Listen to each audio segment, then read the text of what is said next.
साधन में पूर्ण श्रद्धा, विश्वास, सावधानी, संलग्नता और नियम, ये बहुत आवश्यक है। नियमावली न टूटने पावे, बिल्कुल पक्का। आप कुछ वर्षों तक नियम आप पकड़े रहिए, फिर नियम आपको पकड़ लेगा। नियम किसे कहते हैं? शौच संतोष तपः स्वाध्यायेश्वर प्राणिधानानि नियमाः। शौच, संतोष, तप, स्वाध्याय, ईश्वर, प्रणिधान। आपका शरीर पवित्र रहना चाहिए, वस्त्र पवित्र रहने चाहिए, तब हृदय के पहले बाहर की पवित्रता को संभालो, फिर हृदय की पवित्रता की तरफ। जो अभी सत्संग में शुरुआत में कहा कि मन से निरपेक्ष होना, ये परम पवित्र होने वाली बात है। मन से निरपेक्ष तभी जब राधा राधा चल रहा है, नाम चल रहा है, ये आपको बहुत पवित्र कर देगा हृदय। आप जब आप उसमें रागात्मक भाव से मन में लग जाते हैं तो अपवित्र हो जाता है। जैसे स्वर्ण को तपाया जाता है तो मल छोड़ देता है, निर्मल हो जाता है, ऐसे मन में जब जलन होती तो पवित्र हो रहा है। आप समझ नहीं पाते और विचलित हो जाते हैं। वो मन ही की मलिनता नष्ट हो रही है, आप उसे अपने में लेकर के दुखी हो रहे हैं। उसको जलने दीजिए, वो निर्मल हो रहा है। तपने पर जैसे स्वर्ण चमकने लगता है, ऐसे जो ताप सह जाता है मन निर्मल हो जाता है। तन को पवित्रता से युक्त रखे तो मंत्र और नाम आप देखिए स्वतः बहुत जल्दी जल्दी आपकी उन्नति होगी। ये अपवित्रता रहे। नियम में सबसे पहला है शौच, पवित्रता। आपका उठना बैठना, खाना पीना, देखना सुनना, चलना फिरना भगवत स्मरण करते हुए पवित्र भाव से, और शरीर को भी पवित्र रखना। देखो जिनको ऐसा सौभाग्य नहीं मिला है, गृहस्थी में नाना प्रकार के कार्यों में रत हैं, तो अपवित्र पवित्रो वा सर्वावस्थांगतो विवा, जैसी भी स्थिति में हो तुम राधा राधा बोलो, पर आपको तो सौभाग्य मिला हुआ है कि आप हर समय असंग और पवित्र रह सकते। तो लाभ लीजिए और उस लाभ को जगत मंगल के लिए प्रभु के चरणों में अर्पित कीजिए। आपके लिए तो बहुत बढ़िया अवसर मिल गया है। आपका पवित्रता पर ध्यान होना चाहिए, आपका शरीर पवित्र होना चाहिए, आसन पवित्र होना चाहिए। शौचाचार के विषय में पीछे सत्संग में बताया गया है। मिट्टी जल आदि से शरीर की और राग द्वेष आदि त्याग कर भगवत स्मरण करते हुए हृदय की पवित्रता होती है। संतोष, चाहे गृहस्थ हो चाहे विरक्त हो, भगवत प्राप्ति करना है तो ये लाना ही होगा हृदय में।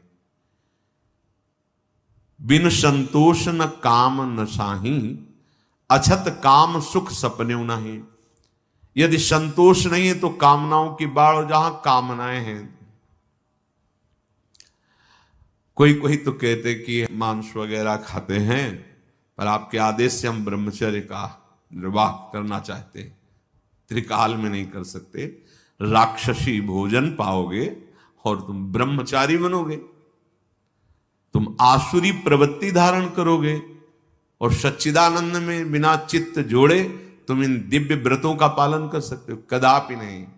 अरे यही तो दुष्टा रसेंद्री, यही तो भ्रष्ट करती है। इसी से सारे विकार शुरू हो जाते हैं। जिसकी रसेंद्री शासन में नहीं, खाना पीना सही नहीं, परमार्थ की केवल बातें करे, क्या राक्षसों को ज्ञान नहीं था क्या? दैत्यों का ज्ञान नहीं था क्या? आप देखो जब वो अपने परिवारजनों को उपदेश करते हैं ना किसी संकट में, तो पूरे ब्रह्म ऋषि जैसा बोलते हैं, ज्ञान है। ऐसा नहीं कि नहीं ज्ञान है, बहुत बोल रहे हैं, लेकिन आचरण में बिल्कुल ज्ञान नहीं है, तो इसीलिए तुमको राक्षस कहा गया। तुम्हारे आचरण राक्षसों जैसे हो, कह रहे हो कि हम अमुक अमुक साधन, व्यर्थ की बात। नियम से चलो, शौच, संतोष, भगवत कृपा से जैसी भी परिस्थिति तुम्हें दी गई है, जो भी धन भोजन परिवार जैसा भी, या विरक्त मार्ग जैसा, संतुष्ट रहो। जथा लाभ संतोष सदा काहू सु कछु न।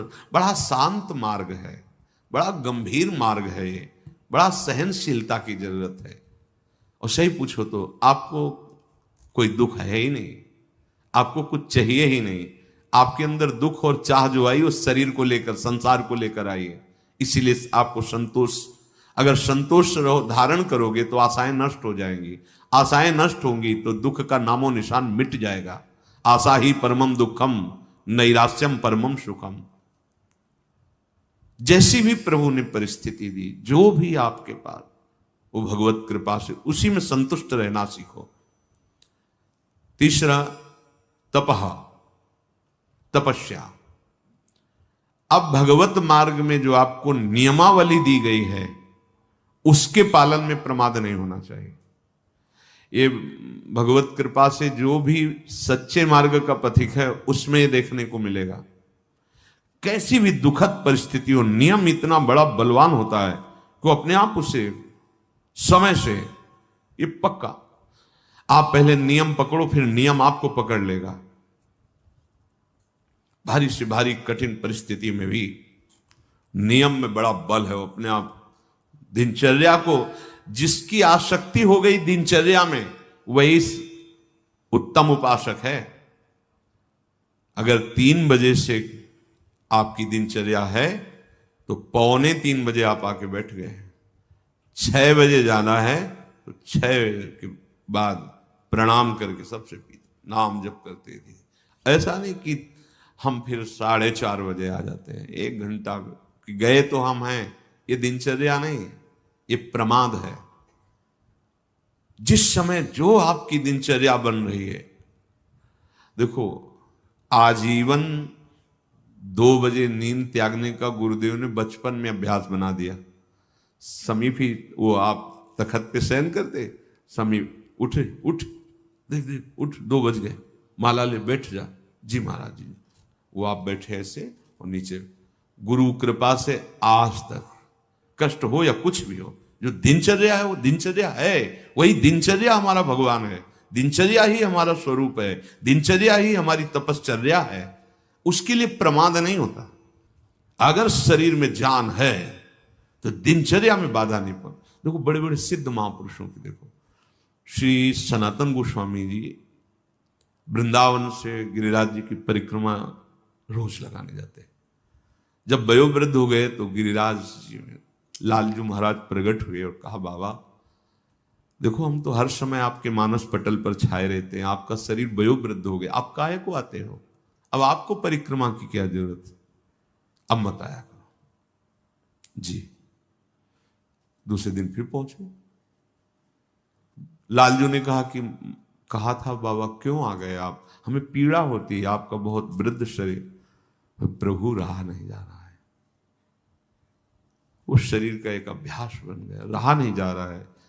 तब वो आज भी श्री राधा दामोदर जी में चरण चिन्ह, गौ का खुर, बंसी, लकुट, ये चिन्ह रख के दिए कि आप वहीं 4 परिक्रमा कर लो, पूरी गिरिराज जी की परिक्रमा का स्वरूप हो जाएगा।